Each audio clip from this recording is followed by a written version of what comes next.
Bismillahirrahmanirrahim. Assalamualaikum warahmatullahi wabarakatuh. Alhamdulillahi rabbil alamin. Wabihi nasta'inu ala umuri dunya waddin. Wassalatu wassalamu ala ashrafil anbiya'i wal mursalin, habibina wa syafi'ina wa maulana Muhammadin wa ala alihi wa ashabihi ajma'in. Allahumma salli wa sallim ala sayyidina Muhammad al-fatihi lima ughliqa wal khatimi lima sabaq, nasiril haqqi bil haqq wal hadi ila siratikal mustaqim wa ala alihi haqqa qadrihi wa miqdarihil azim. Subhanaka la ilma lana illa ma 'allamtana innaka antal alimul hakim. Subuhun kudusun rabbuna wa rabbul malaikati war ruh. Muslimin muslimat jamaah majlis kajian ba'dal maghrib Masjid Jami Al-Mubarakah yang dirahmati Allah Subhanahu wa taala. Alhamdulillah, puji dan syukur terus menerus kita hadirkan dan persembahkan kepada Allah atas limpahan rahmat dan kebaikan yang Allah berikan kepada kita, sehingga di malam hari ini kita kembali dapat sama-sama hadir dan duduk di majlis ilmu. Setidaknya Ramadan yang kita lewati itu ada beberapa karunia Allah yang Allah persembahkan buat kita. Ada karunia rahmat, ada maghfirah, ada itqum minan nar, ada karunia Lailatul Qadar yang Allah berikan buat kita. Ada karunia yang Allah berikan buat kita berbentuk zakat, zakat mal, zakat fitrah. Kemudian Allah berikan kita juga karunia dalam bentuk ada Idul Fitri, di mana kita dikembalikan ke nilai fitrah kita. Kemudian tambah lagi satu untuk masyarakat Indonesia, ada halal bihalal,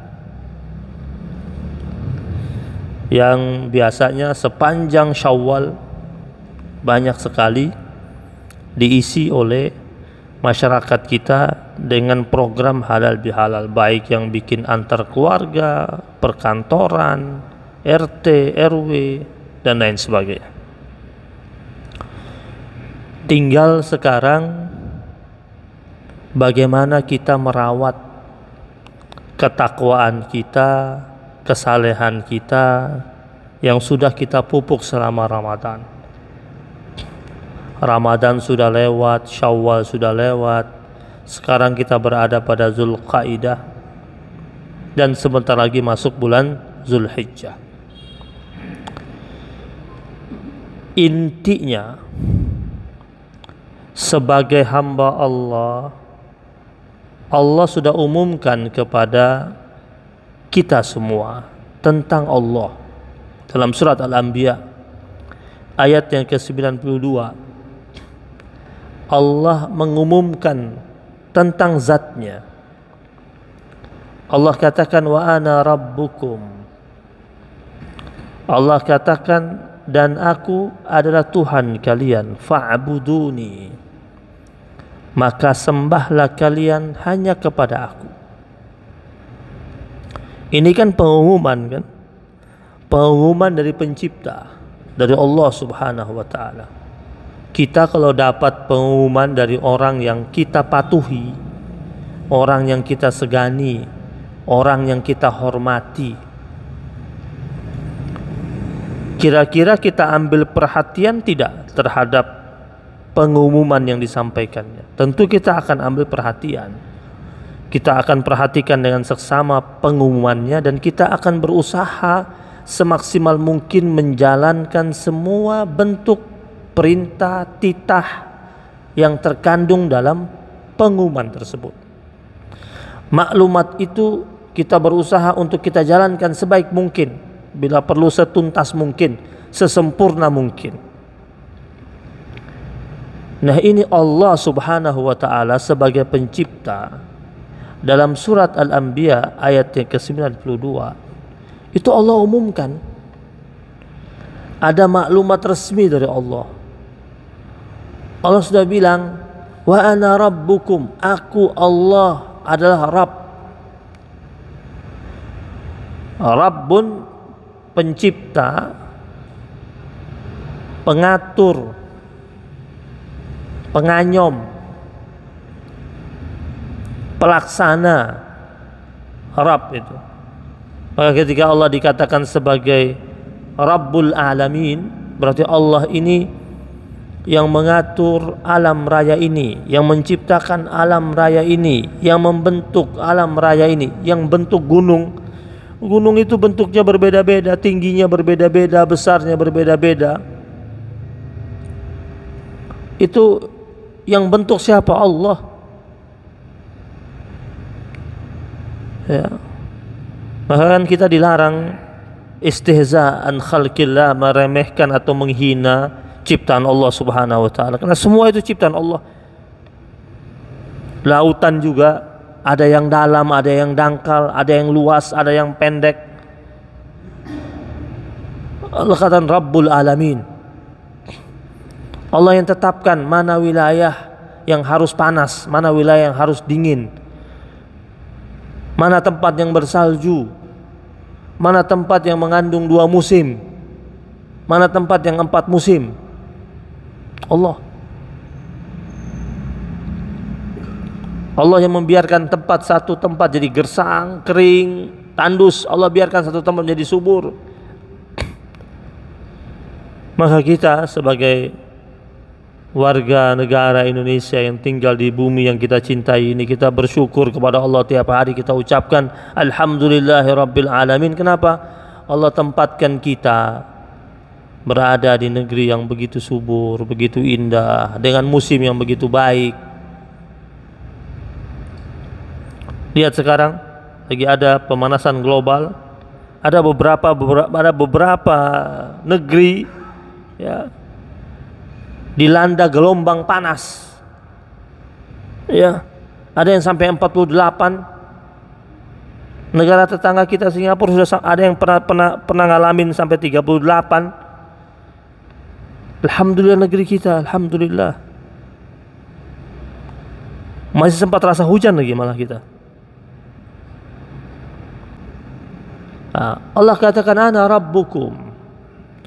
Ketika Allah katakan ana rabbukum, Allah ingin hamba-hambanya tahu betul ini Allah ini pengatur segalanya, pencipta semuanya. Ini Allah Subhanahu wa ta'ala. Allah katakan fa'buduni, maka sembahlah aku. Kalau sudah tahu aku ini pencipta, kata Allah, tidak ada kata lain kecuali hanya menyembah aku, Allah Subhanahu wa ta'ala. Dan itu menjadi kewajiban kita. Nah, ketika kita berusaha untuk menjadi hamba Allah yang sungguh-sungguh menyembah Allah, beribadah hanya kepada Allah, serius, kita akan mendapatkan ganjarannya. Walaupun kalau nggak dikasih pun tidak masalah sebenarnya, karena memang sudah kewajiban kita itu menghamba hanya kepada Allah. Ya. Seorang hamba sahaya ketika dia mengabdi sama majikannya, dia hamba sahaya. Di zaman dahulu ada hamba sahaya yang dimiliki secara utuh oleh majikannya. Itu dia mengabdi sama majikannya tanpa dibayar, dia rela karena dia hamba sahaya. Ini kita nih hambanya Allah. Tapi karena begitu baiknya Allah Subhanahu wa ta'ala, Allah Subhanahu wa ta'ala masih memberikan jaza. Itu karena baiknya Allah.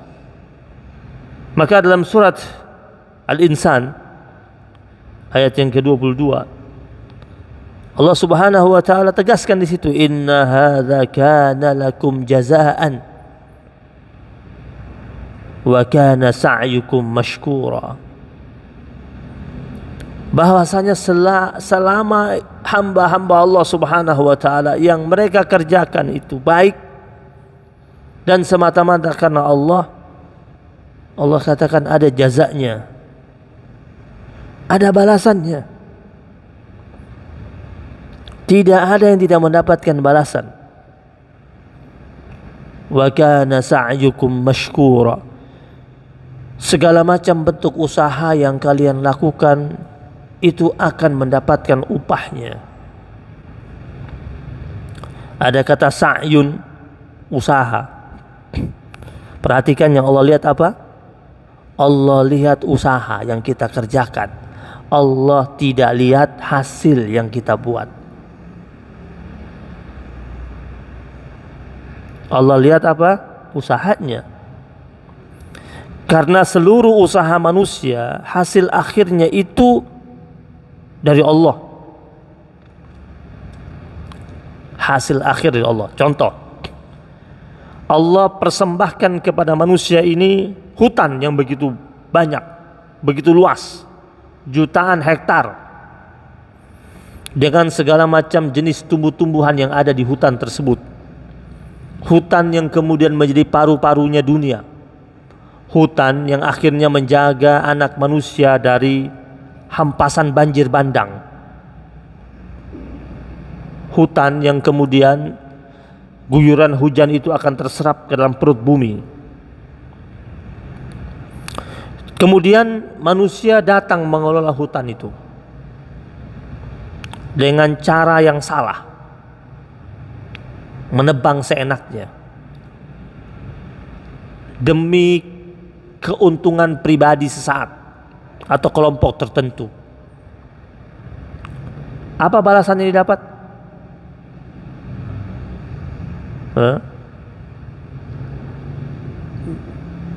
Banjir bandang datang, menghanyutkan rumah-rumah yang berada di sekitar hutan, menerjang segala macam bentuk peralatan-peralatan yang dimiliki oleh para penebang-penebang hutan itu. Habis. Jadi segala macam perbuatan manusia itu pasti ada akibatnya. Jadi yang kasih hasil itu Allah.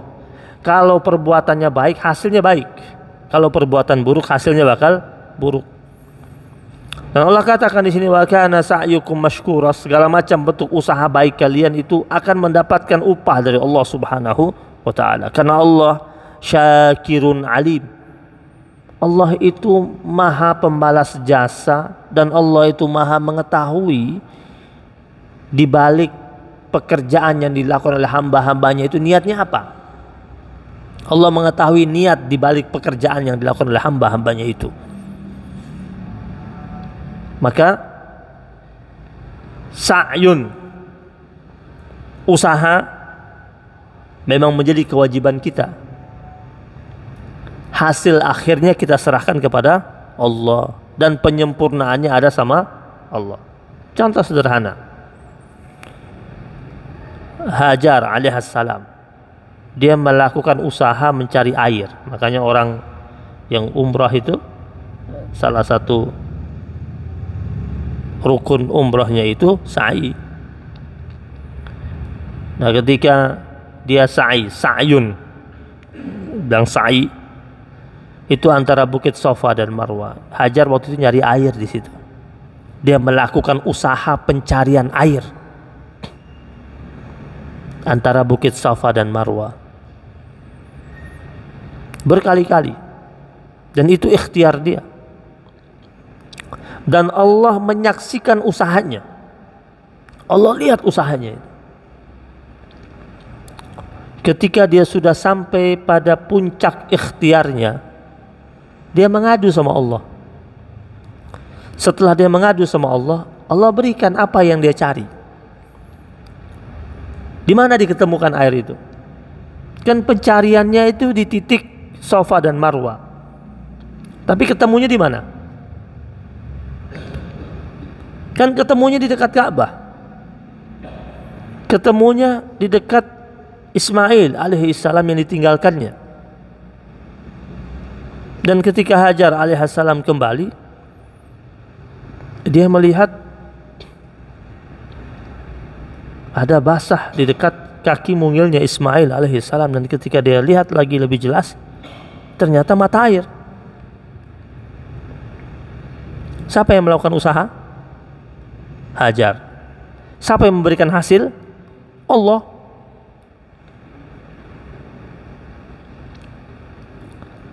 Pertanyaannya, kalau Hajar alaihissalam tidak beranjak dari tempat duduknya dan tidak berangkat ke Safa dan Marwa, serta tidak melakukan usaha mencari air tersebut, apakah mungkin datang air itu? Enggak.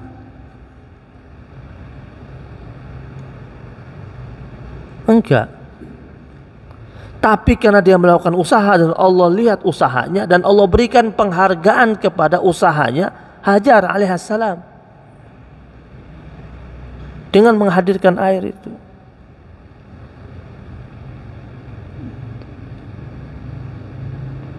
Dan Hajar alaihissalam waktu itu yang dia minta, yang dia cari untuk keperluan dia sama putranya saja.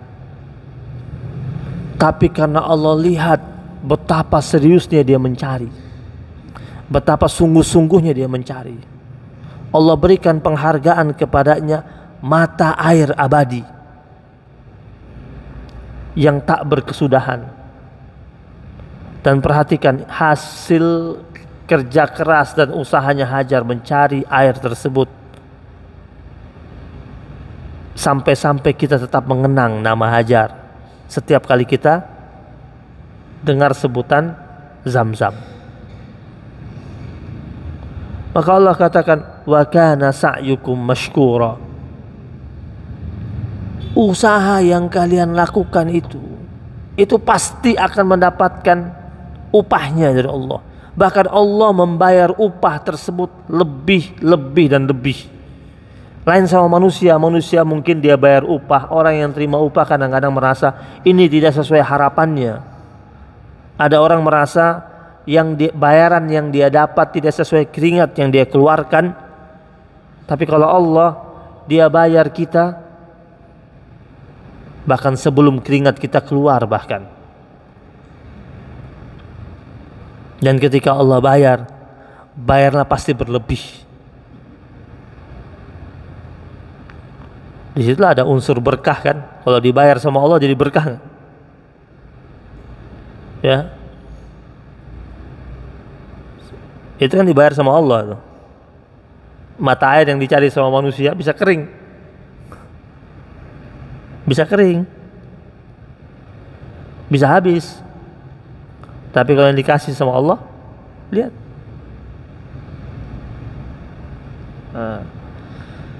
Jemaah yang dirahmati Allah Subhanahu wa taala.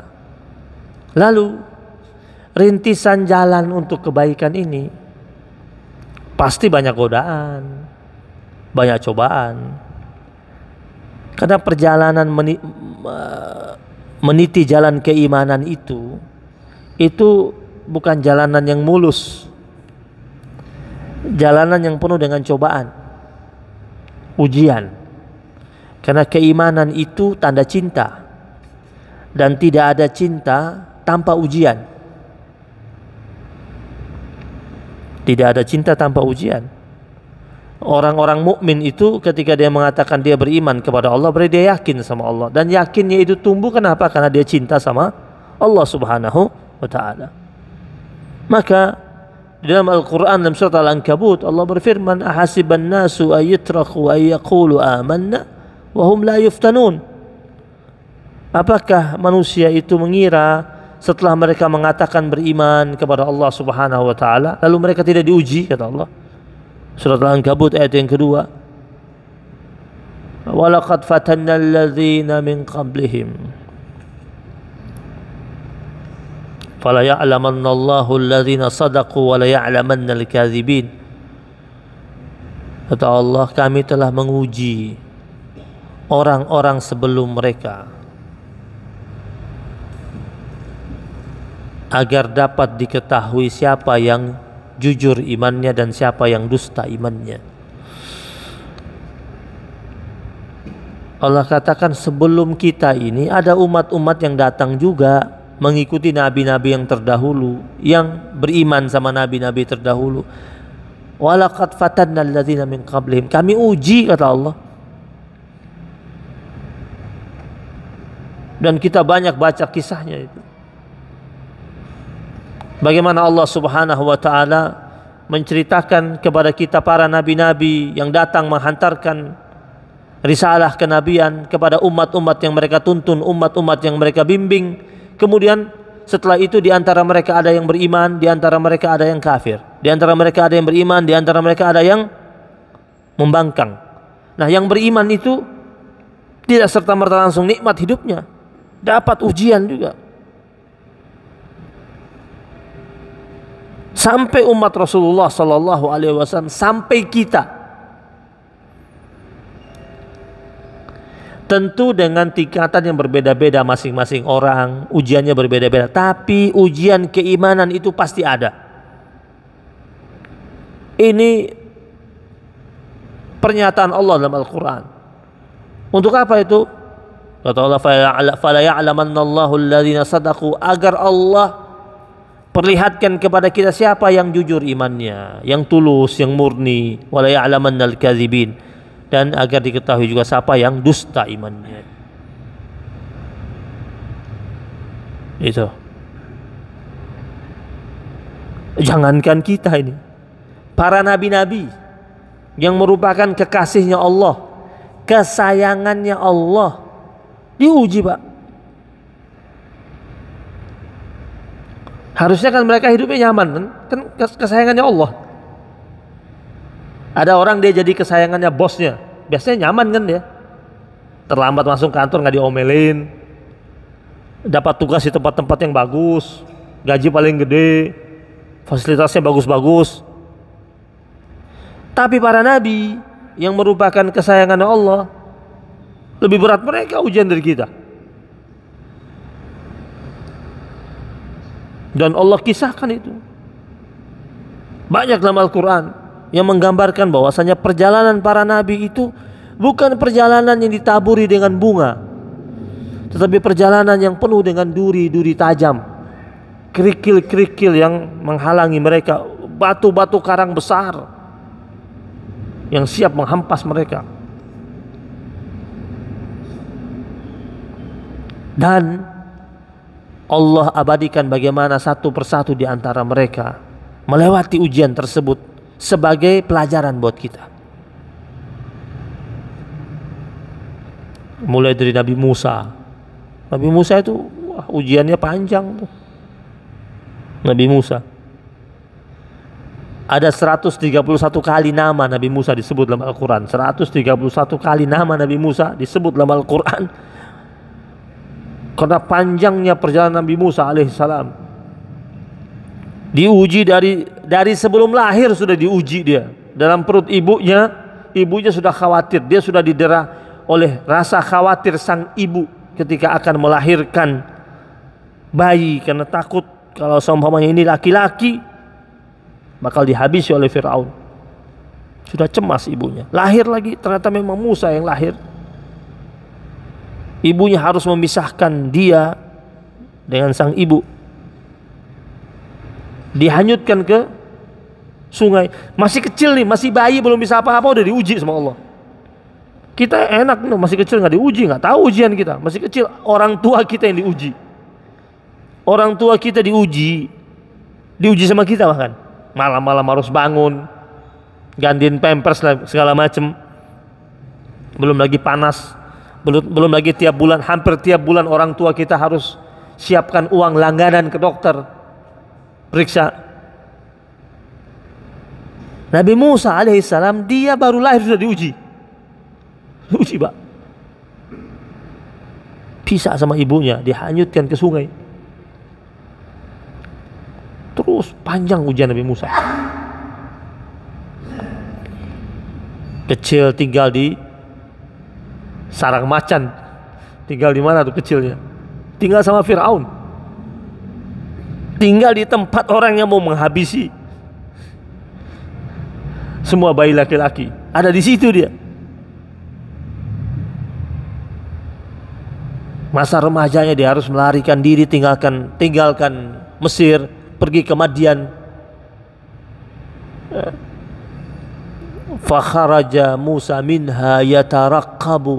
Itu dikatakan Nabi Musa keluar dari kota Mesir, yataraqqabu, Allah katakan dalam surat Al-Qasas, dalam keadaan cemas, penuh kekhawatiran, takut karena mau dihabisi dia. Jadi kalau kita ada rasa khawatir, wajar, kita manusia biasa. Rasul aja ada khawatirnya. Nabi Musa dia Rasul, ada khawatirnya. Tapi di situ Allah kisahkan bagaimana mengobati kekhawatiran dan kecemasan. Nabi Musa qala rabbi najjini minal qaumiz zalimin. Aduhai Tuhanku, selamatkan aku dari orang zalim.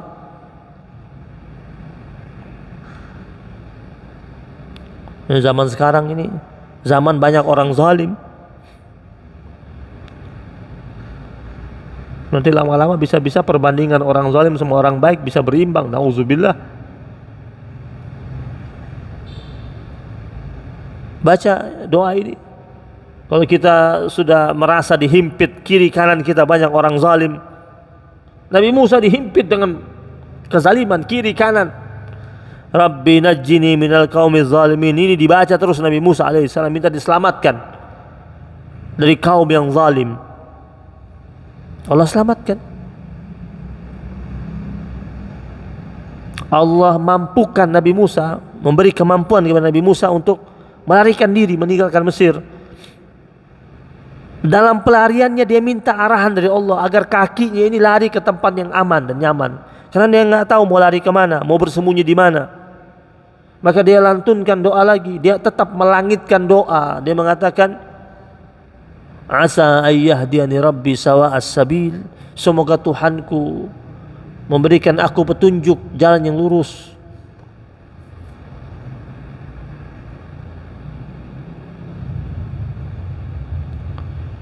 Allah tuntun dia. Allah yang atur larinya. Allah yang arahkan kakinya kemana sampai masuk ke negeri Madian. Sampai di situ dia masih doa lagi. Rabbi lima anzalta ilayya min khairin faqir. Ketika dia mengatakan itu, akhirnya Allah Subhanahu wa taala berikan Nabi Musa ketenangan, mendapatkan perlindungan di tempat yang aman, sampai dia dapat kerja, bisa tinggal di situ sekian lama, tidak terdeteksi oleh Fir'aun dan kelompoknya, sampai dia menikah di situ. Musa alaihissalam.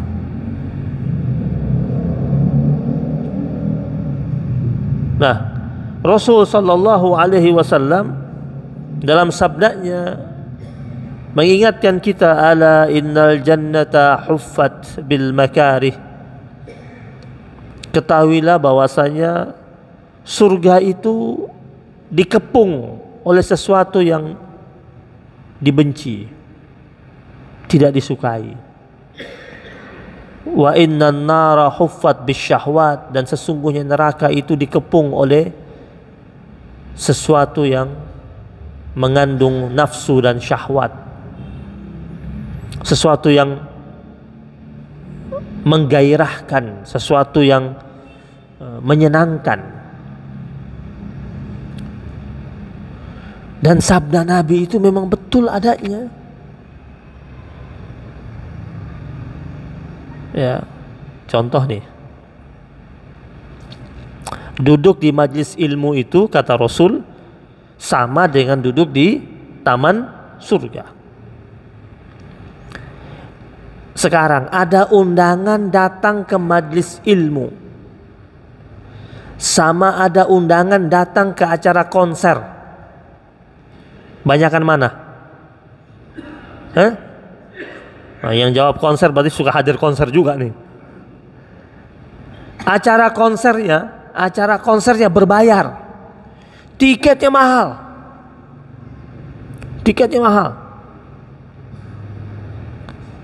Konsernya masih berapa bulan lagi. Mahal tiketnya. Habis. Acara majelis ilmu gratis.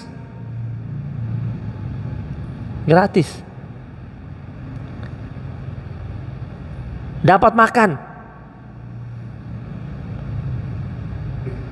Yang hadir dikit.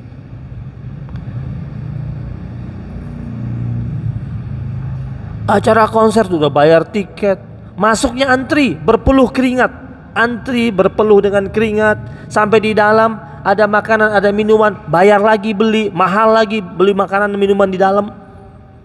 Ini acara di majelis ilmu, datang tidak pakai antri karena pintu masjidnya itu banyak. Kemudian dalamnya AC, karpetnya tebal, dapat makanan, dapat ilmu, dikit yang datang. Yang nikmatnya nikmat surga bakal dia dapat itu gak datang. Bal tu'siruna al-hayatad dunya wal akhiratu khairu wa abqa. Allah bilang bal tu'siruna al-hayatad dunya.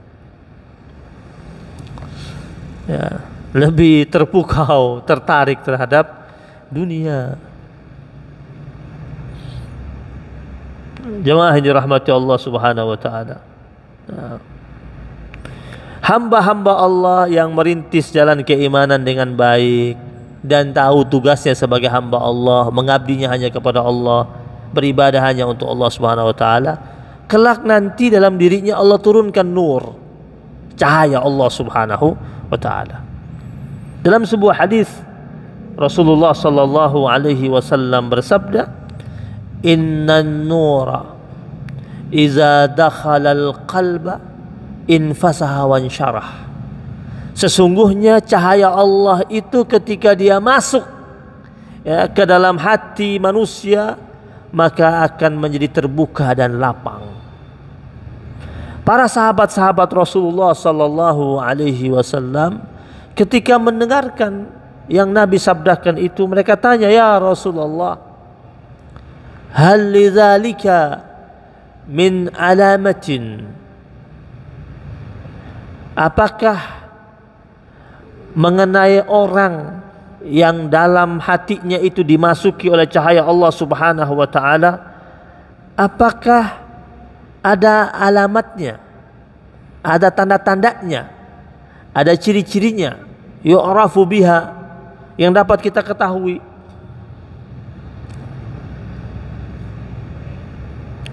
Nabi jelaskan kepada mereka. Ya, para sahabat pengen tahu gimana sih tandanya, apa cirinya orang yang dalam dirinya sudah masuk cahaya Allah Subhanahu wa taala. Yang pertama kata Nabi, at-tajafa min daril ghurur. Orangnya senantiasa menjauhi negeri yang palsu. Apa negeri palsu itu? Dunia. Dunia ini palsu. Kita berjumpa dengan orang yang tampilan mukanya sama hatinya banyak bedanya. Kita akan berjumpa dengan orang yang dia katakan sama yang dia kerjakan berbeda. Apalagi sekarang sudah masuk ke dunia maya.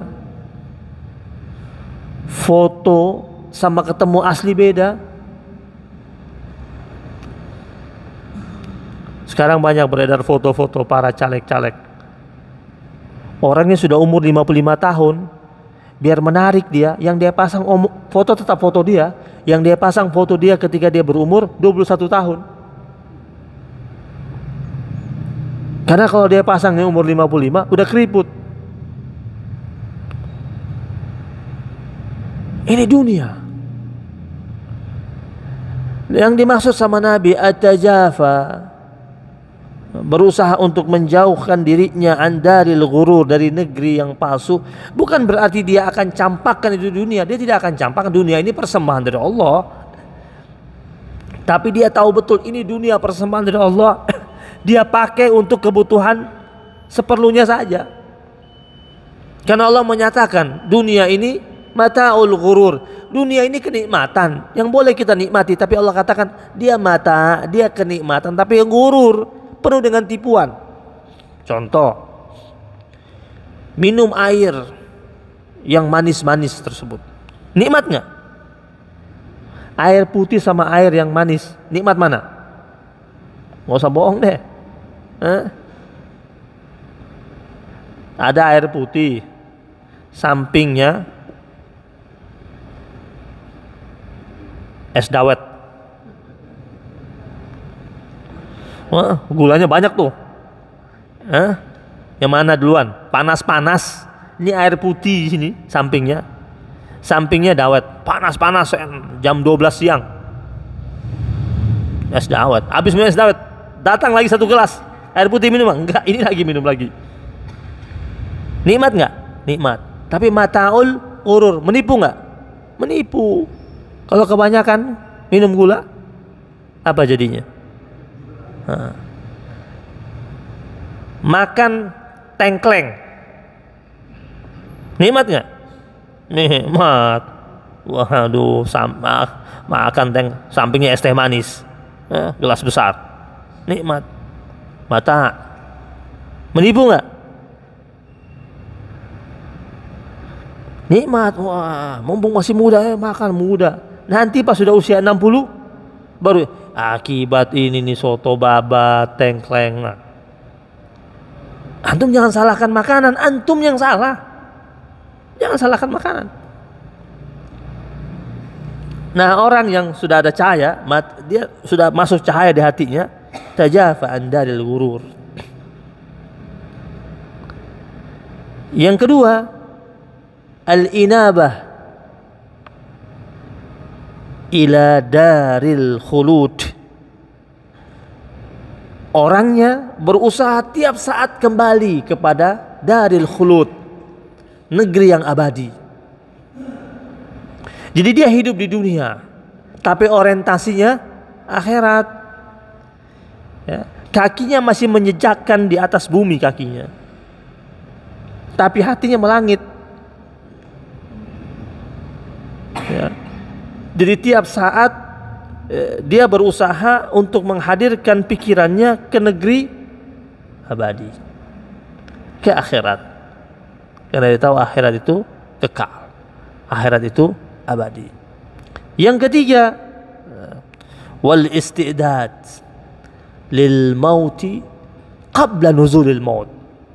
Orang yang cahaya Allah sudah masuk dalam dirinya itu orang yang senantiasa mempersiapkan dirinya untuk menghadapi kematian sebelum kematian itu datang menjemput dirinya. Jika ini dia lakukan tiga-tiganya, kata Rasul, di hadapan para sahabat-sahabatnya, maka Allah subhanahu wa ta'ala akan turunkan cahaya Allah dalam dirinya. Hadis Nabi ini diperkuat oleh firman Allah surat Az-Zumar ayat 22. Allah berfirman, afaman syarahallahu sadrahu lil Islam fahuwa ala nurim min rabbih. Siapa saja dari hamba Allah subhanahu wa ta'ala yang Allah lapangkan dadanya untuk menerima seluruh konsep-konsep keislaman, maka orang tersebut fahuwa ala nurim min rabbih, maka orang tersebut berada di atas cahaya dari Tuhannya. Nah, dia bisa menjemput cahaya dari Allah subhanahu wa ta'ala. Caranya, ya ini hadis Nabi Muhammad sallallahu alaihi wasallam. Dan semoga kita mampu melakukannya. Dan kita berharap mudah-mudahan Allah kuatkan kita dan Allah jadikan kita hamba Allah yang mudah menjemput cahaya Allah subhanahu wa ta'ala.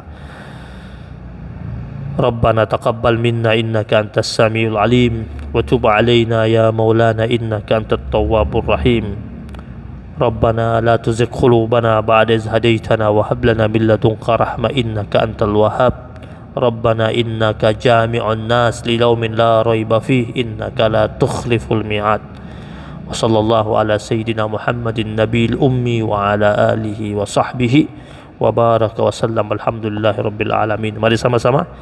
Ya Allah biha, ya Allah biha, ya Allah bihusnil khatimah, ya Allah biha, ya Allah biha, ya Allah bihusnil khatimah, ya Allah biha, ya Allah biha, ya Allah bihusnil khatimah, ya Allah biha, ya Allah biha, ya Allah bihusnil khatimah. Subhanakallahumma bihamdika asyhadu an la ilaha illa anta astaghfiruka wa atubu ilaik. Wabillahi taufiq wal hidayah wal ridha wal inayah wal afu minkum. Wassalamualaikum warahmatullahi wabarakatuh.